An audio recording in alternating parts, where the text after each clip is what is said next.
4 years ago, Monitor Group's Ashish Karamchandani began selling the idea of low-cost homes to anyone who would listen.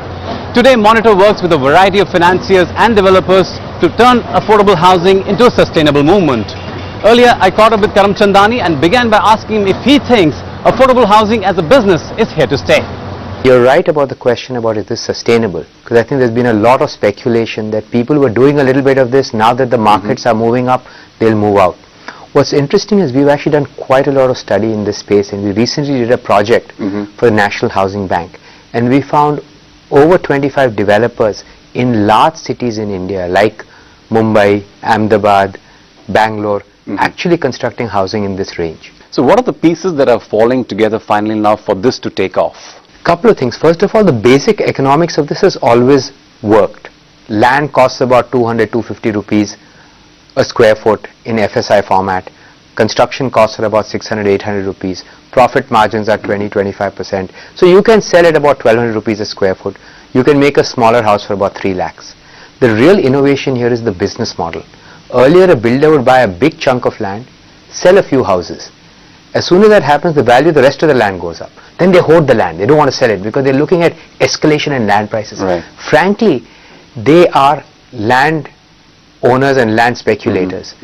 They're doing construction only as a side business to add value to the land. This is fundamentally different. The people coming in here buy a smallish chunk of land, well connected by transport. As soon as they get all the permits, they sell the housing. The customer gives a down payment of 20%, which pretty much covers their cost of land. As you're constructing, the bank loan is financing the house.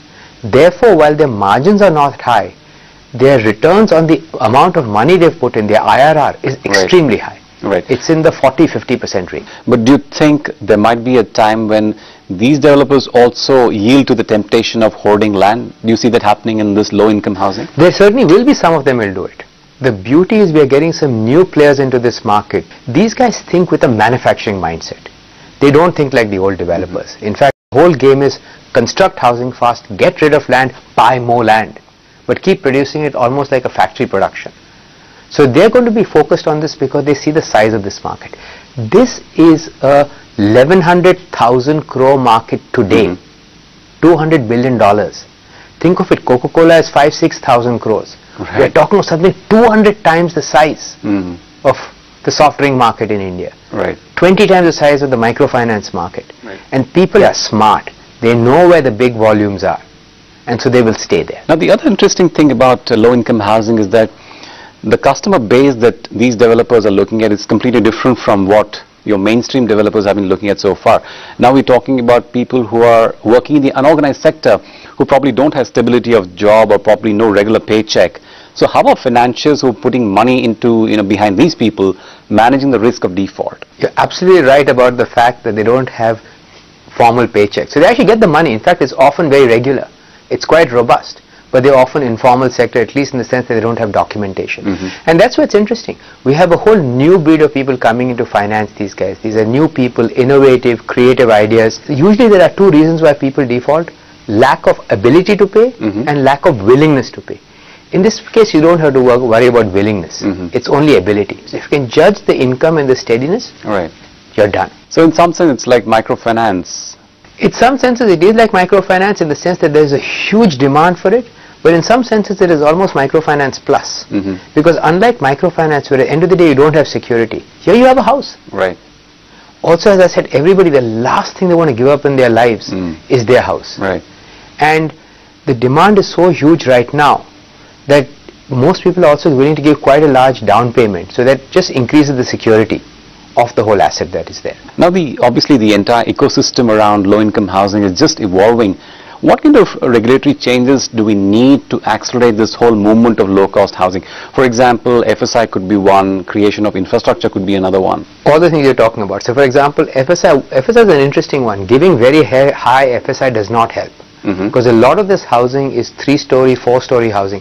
When you're trying to keep the price of housing down, you don't want lifts. It's also increases the maintenance costs. So 3-story, 4-story housing is good.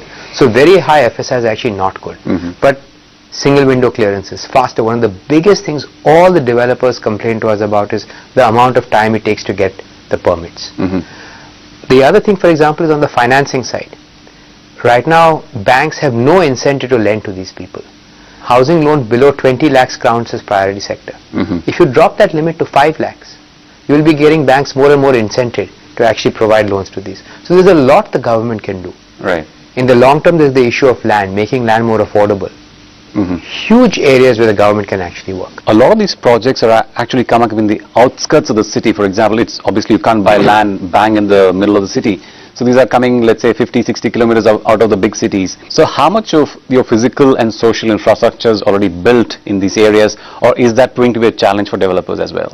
That's an interesting question. You're absolutely right. It is in the outskirts of the cities. In a city like Bombay, it's 50, 60 kilometers because there's a train line. In a city like Ahmedabad, it is 15 kilometers. The fundamental thing is it's got to be connected by public transport, and there has to be some social infrastructure. These people will not move into a place unless there is a school for their children. Luckily for us in this country, there are quite a few places like that which are already there, where the basic infrastructure is there, connectivity is there, and land is still reasonable. If you take a city like Bombay and if you look at a slum like Dharavi, it's often said that it's going to be nearly impossible to pull these people out of Dharavi because it's so convenient for them. They're probably 10 minutes away from their work, even if it means living in squalor. People will continue to do that. What does your experience suggest? It's interesting because when we started this journey 4 years ago, when there was none of this housing, when we felt it was going to be actually useful, a lot of the experts, especially those who work in slums, told us exactly the story. They live in communities, they're happy with the friends they have. When we talked to the customers, it was interesting. A lot of the people who live in that housing actually rent that housing. And when you talk to them about problems, their rent keeps going up year after year.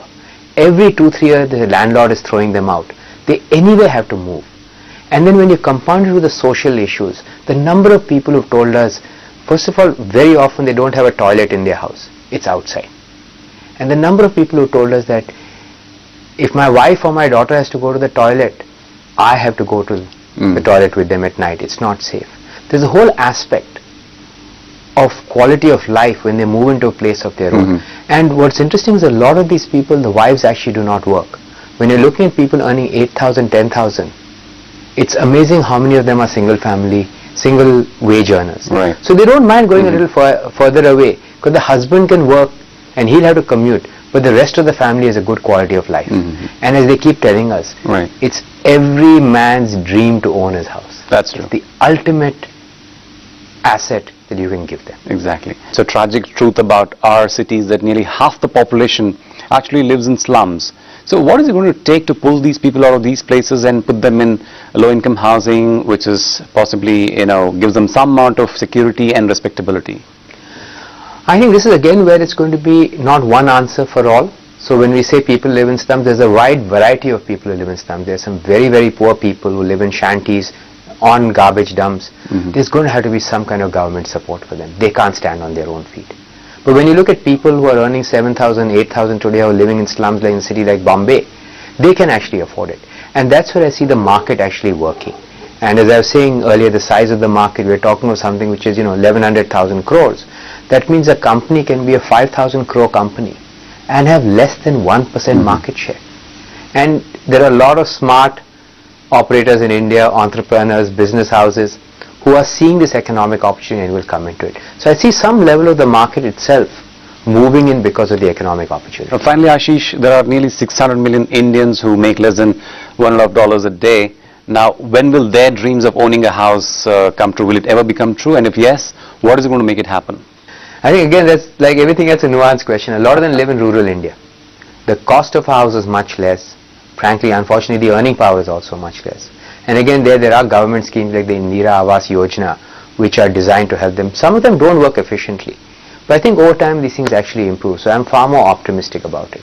Okay. And we are in a country where at least overall things are going well.